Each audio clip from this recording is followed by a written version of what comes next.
Mercredi 22 juin 2022, bonsoir et bienvenue dans ce 1945 au sommaire. Avec le soutien des enseignants de l'INFAS, le réseau des acteurs de santé auxiliaires du privé de Côte d'Ivoire a entamé à Daloa une session de renforcement des capacités. Ce programme de formation est destiné aux aides-soignants et aux propriétaires de petites structures sanitaires privées. Au sortir de cette session, ces derniers devraient avoir acquis de nouvelles connaissances et compétences pour poursuivre l'exercice de leurs fonctions. Le compte-rendu avec Pierre Loua et Spencer Ilanga. Le réseau des acteurs de santé auxiliaires du privé de Côte d'Ivoire a tenu mardi dernier un séminaire de renforcement des capacités d'une centaine de ses membres dans le district de Sassandra, Marawi. Avec l'appui du département pédagogique de la formation continue et de spécialistes de la faculté de médecine de l'université Félix Houphouët-Boigny, le mot d'ordre était de rehausser la connaissance et la compétence des auxiliaires de santé, des aides-soignants, des propriétaires de petites structures sanitaires privées et de certains pratiquants au niveau des localités de Bonon, Vavois, Daloa, Issia et Zokugbe. C'est suite à des constats, nous constatons maintenant que c'est vrai que la médecine a pris du progrès.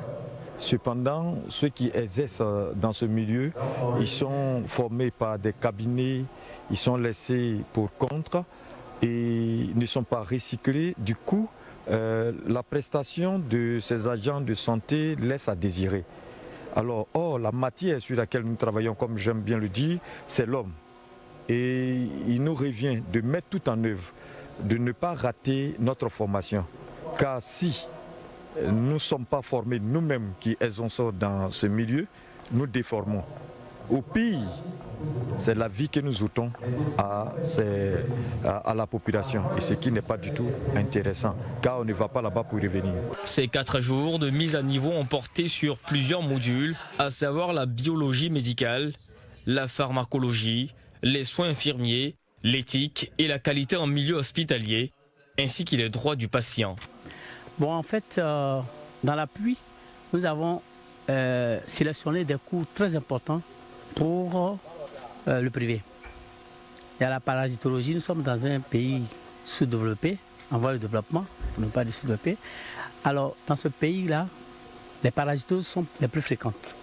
Donc, il faut former les agents de santé sur les différents types de parasites et comment les traiter.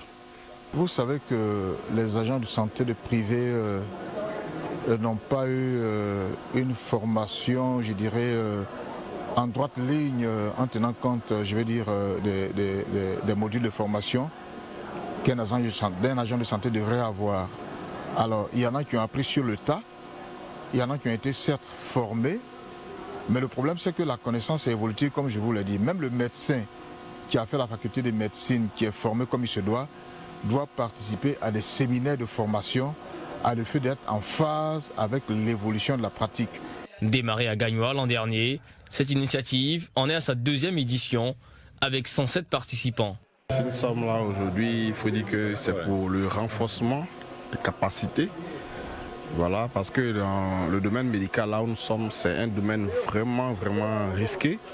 Et il faut que de temps à autre, nous puissions nous réunir pour un certain nombre de renforcements des capacités afin de voir mener à bien notre activité de façon efficiente et efficace sur le terrain pour que la population puisse avoir une santé saine et que véritablement le développement soit à tous les niveaux.